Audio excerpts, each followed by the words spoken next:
exciting news. I have some new boots. Now they're just here, and it's all the more good news because my last ones have sprung a leak. Now I always wear hunter boots because I like the way they fit, and I've worn them for about the last 15 years. So I wrote to Hunter, told them this, and they've sent me a pair of free boots, and they said I could choose the colour. So guess what colour I went for? I have gone for, ta-da! Bright pink boots. And I'm pretty thrilled with them. So this is their first outing.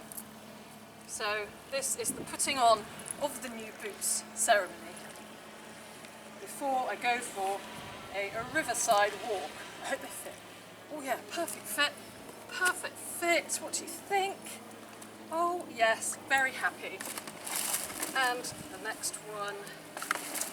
Oh, there's nothing like putting a new pair of boots on for the first time, especially pink boots.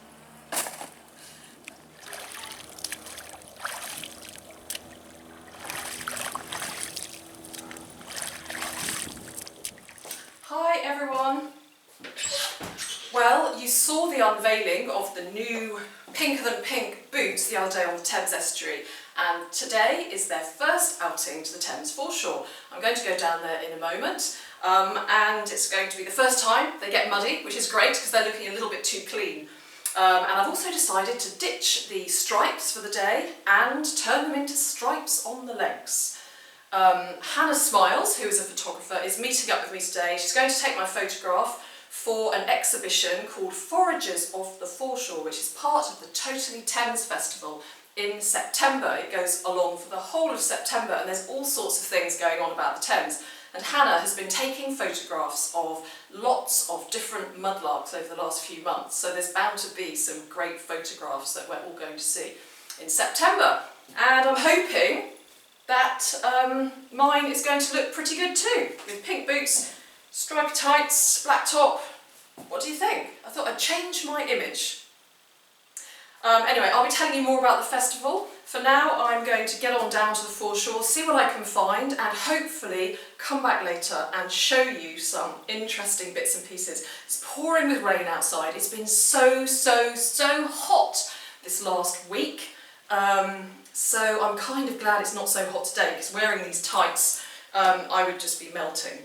So yeah, let's hope the rain stops, but that the sun isn't quite as hot as it was yesterday, because it really was the hottest day in record for the UK.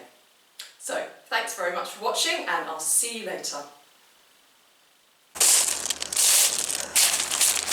Well, here I am, down on the foreshore, and this is the first taste of the Thames mud my new boots are going to have. It's quite a high low tide though. It's about a 1.7 I think, so the tide's not going to go out that far, but you know, it doesn't matter because you can get some pretty good things at the top as well. Yay, look! Here we are, the muddying of the boots. Oh look! Of course, typical, the first thing I see. Here it is, just waiting for me just there. Well, that's a good sign, isn't it? It's a nice fluted design. Just can't get away from them pipes.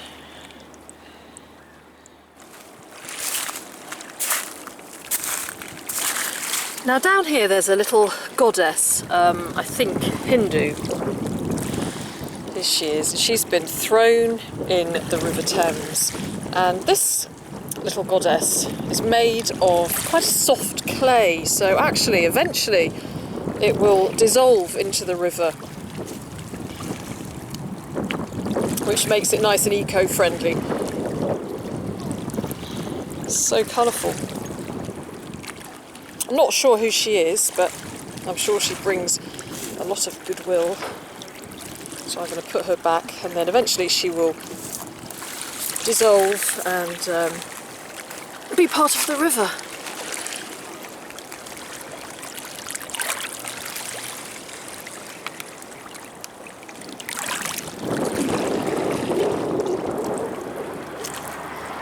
So I've got about an hour before I'm meeting Hannah Smiles to have a photograph taken.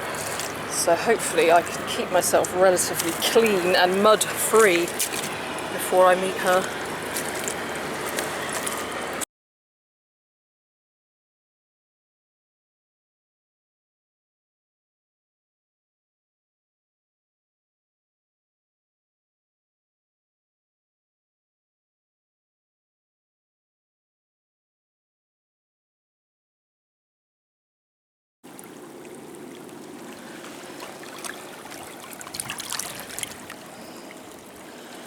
Just found this stunning piece of pottery.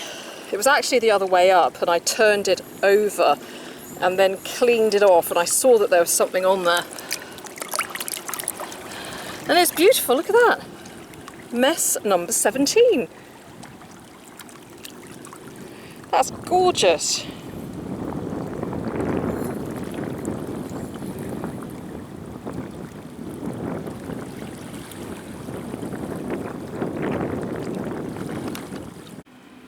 And I just flipped over this brick here. I've disturbed a little house of shrimps, actually. But there's a little bead here, look. Bead. Again, beads are good. Beads are good for eyes, for fish. Let's have a look at these little shrimps. I'll put their house back how it was. There you go, little shrimps. Oh, there's even more down there. I think I'll leave them to find their way home.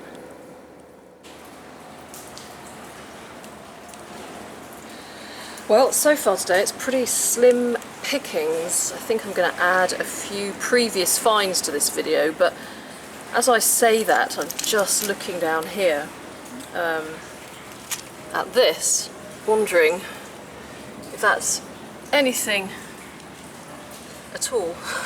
It looks like it could be kind of a person or something, like a little figurine. Let's have a look. Let's have a look. Oh, and indeed it is. Ooh, that's interesting. Let's see what kind of a person it is. Okay, let's go and find a little rock pool and wash that off. You get days like that where you come out and you just don't really find much at all. But I do have a lot of footage from previous outings, so I can share some of that with you just to make this video a little more interesting. But we have found something. Oh look, I know what it is. It's a cake decoration. It is a rather grubby Father Christmas. Here he is. It's been a little while since he's seen a Christmas cake, I would bet. Probably not since the early 1900s.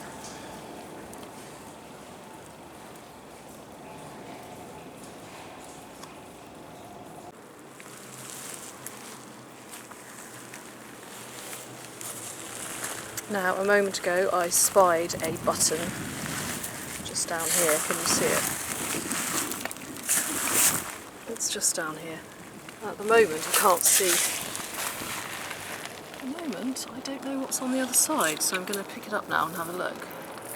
It's got the maker's name on the back, and I'm feeling it to feel if I can sort of detect anything on the other side. There is something.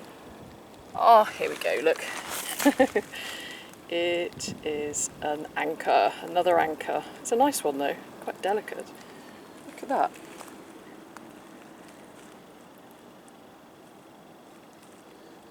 It's really pretty.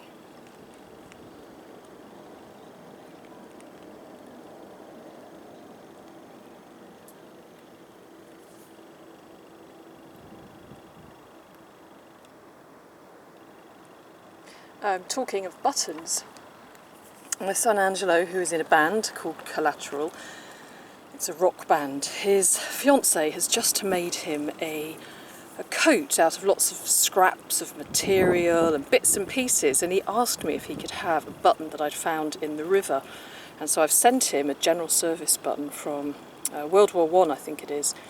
And I think it's such a nice idea that now he's going to be singing on stage with this World War I button, amongst many other things, sewn onto his coat. You know, it just means that the story of that button can continue, and who would have thought? I mean, I bet the soldier whose button it was never imagined that one time he would be in the future up on stage singing to lots of people at a festival, and I just love that. If I can find, or if he sends me a photo or a clip of the footage, I shall put a little bit on so you can see it. Buttons, always so many stories to them.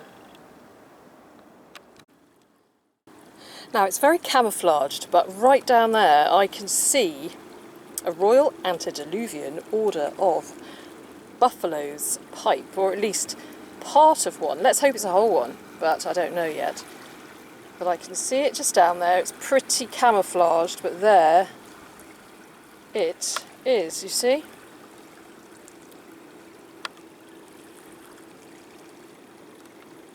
You can see the O and the B and part of the horns. So let's go take a look. Let's see, it's just here. So, oh, I really hope it's the whole thing. Yes, I think it is. I must try and focus the camera on the actual pipe, because it's easy to forget what I'm doing and then I end up doing it completely off camera, like I did with a very long pipe the other day. But this is really nice. It looks like it's whole. Oh yes, I've got a good feeling about this. Pull it out. And there we have it. Beautiful. That's a nice Royal Antediluvian Order of Buffalo's pipe. Let's give it a little rinse off.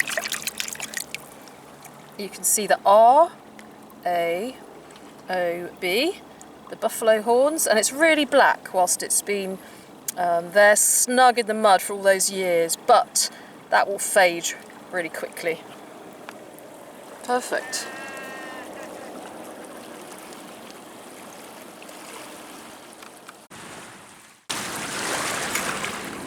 It's a rather beautiful piece of pottery here.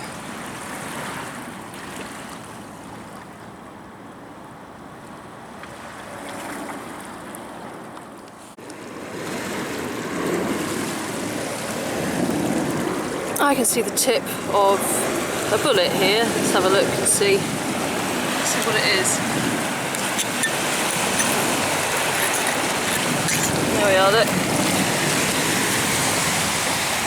303 round.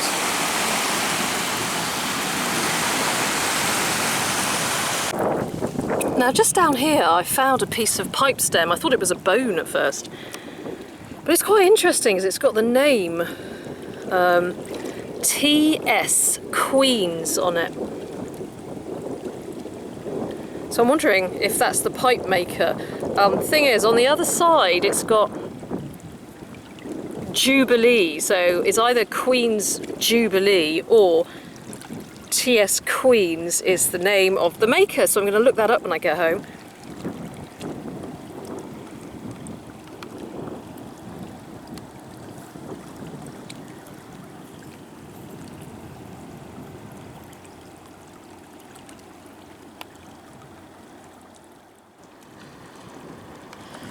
Now this here is also likely to be a religious offering.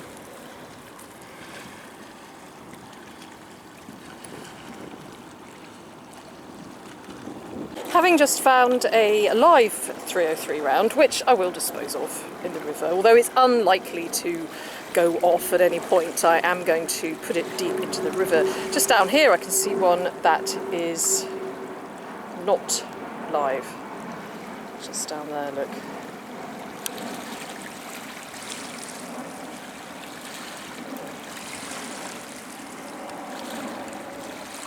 Let's go and take a look.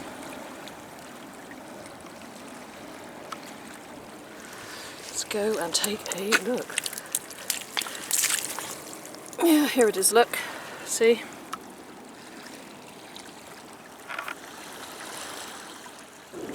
So you meet all sorts of people on the Thames, and I have just run into Alex. Alex, who is an intrepid kayaker. Hi, Alex. Hello. So what are you doing and where are you going?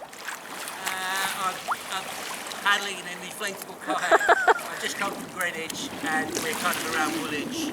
I've just gone through the Thames barrier and I'm just going to stop up in Woolwich and have some food. That sounds such a nice thing to do for the evening, because look up there, it looks so pretty. So you've come through the Thames barrier? Through the Thames barrier and just past a little, well, quite a big wreck ferry that's just up there. Yeah, the Iris. The Iris that supposedly the Beatles played on. Yes. Quite a while ago. It's been there for about 10 years or something. Yeah, I believe so. And how long, luckily your kayak is in a lot better state, how long have you been kayaking? About 5 years, about 4 on the Thames. It must be so peaceful just paddling down the river. Peaceful and hard work. Good exercise. Especially against the current, the incoming tide, hard work. And then slow, so you never get any good speed up going against it. But going with it, you get some decent speed. What would you recommend to anybody who wants to have a go at kayaking on the Thames? Buy a boat, inflatable or hardshell, whatever you like, and then just start off with the canals. Yeah, start off. Canals, because it's just so easy and you can get in and out anywhere really. And there's no, well, there are lots of boats, houseboats, there's not any fast boat traffic or anything. And okay, so yes, make sure that you know what you're doing before you go on the Thames. And there are a few organisations actually that do kayaking, aren't there? Yeah, there's lots up and down the Thames. Yeah. Brilliant. Well, thank you very much. It looks looks great, and I hope you have a fantastic evening. Thank you very much. I will.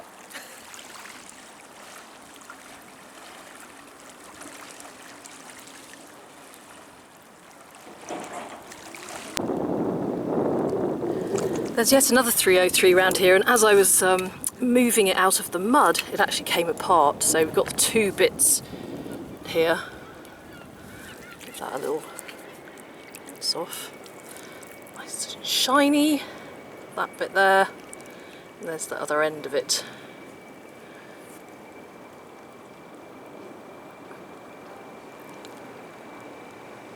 It's been raining very heavily recently, and I think it's just sort of exposed all these bullets for some reason. My eye has been caught by something round over there. It's probably absolutely nothing, but I'm just going to go and take a look. It is, if I can zoom in on it, just there. Do you see it? Just there? I'm going to go and take a look.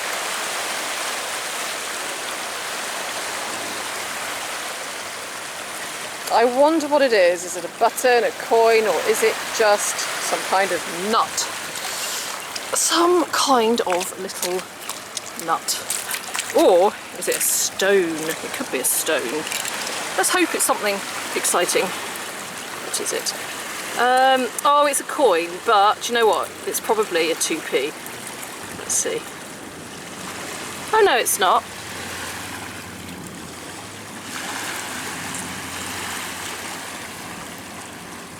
I think it's a halfpenny, and it's probably a George halfpenny.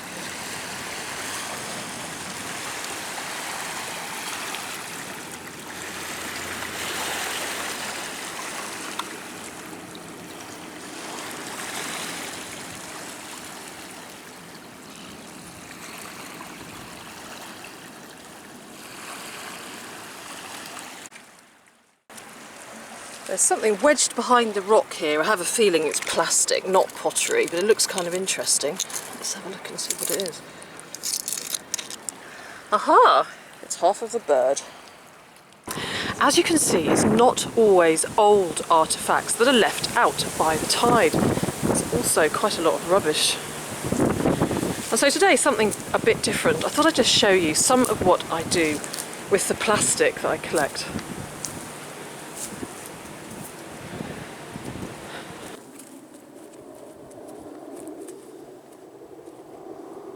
Today I'm in one of my favourite places.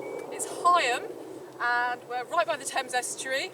We're going to do a walk. It's a beautiful day. Going to collect some plastic, going to make some art and do some bird spotting. do a little bit of searching. So what's not to like? So let's go.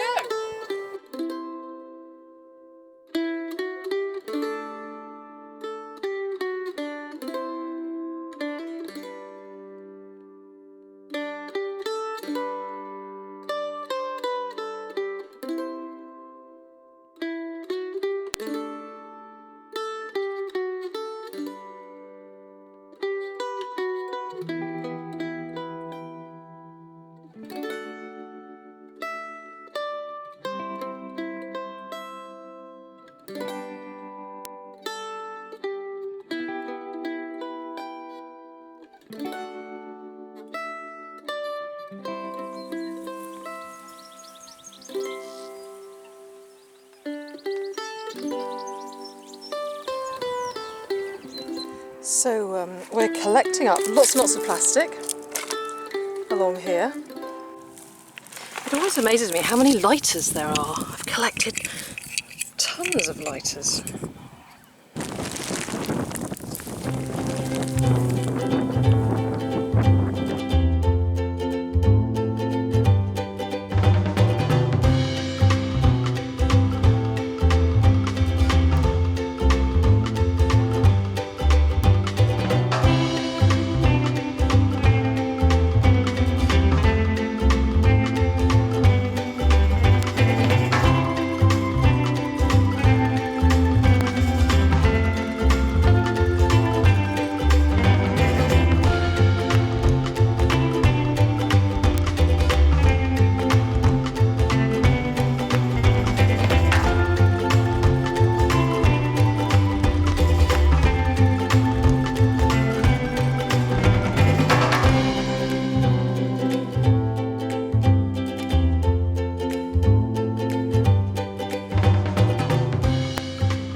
I've tipped out the bag of plastic that we've been collecting as we've been walking along. Nice selection here, or not so nice should I say. There's all sorts in there, toothbrushes, bottle stops, lighters, lots of lighters, balls, combs, lots and lots of combs, all sorts of things. I'm going to see what I can create with this lot. Actually, just looking at this, all these colours, I think I'm going to go for something different other than a fish. I'm going to try a ballet dancer. Let's see how that turns out.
Hi everyone, thank you very much for watching. So with regards to the plastic, I'm actually going to be making a plastic sculpture over the next month, which I'm going to display at the Foragers of the Foreshore exhibition in September.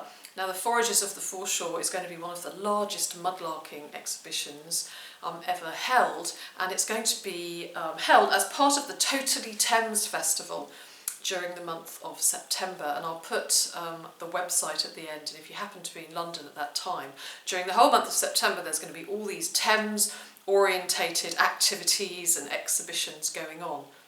and the one that I'm involved in is called the Foragers of the Foreshore, and it's on from the 23rd to the 29th of September, and I'm going to be recreating my studio there and talking about my finds and displaying a big plastic sculpture using the plastic that I've collected along the River Thames and the Thames Estuary over the last year or so. So if you're there, it would be great to see you, and if you're not, I'll take lots of photographs and some film so that you can also be part of it that way. So thanks again for watching, and thanks for all your support, and I'll see you again soon. Thanks, bye.